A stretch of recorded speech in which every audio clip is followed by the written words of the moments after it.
How to sign in Gmail account in iPhone.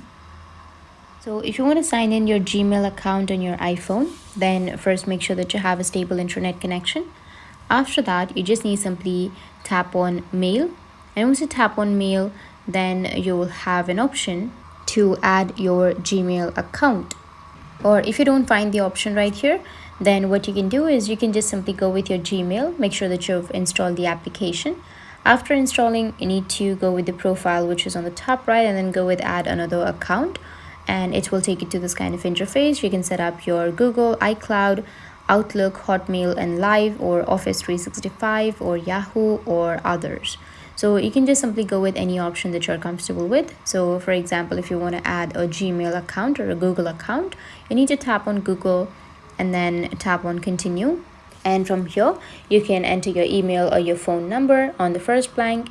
And after that, you need to go with next, which is on the right side, and then enter your password.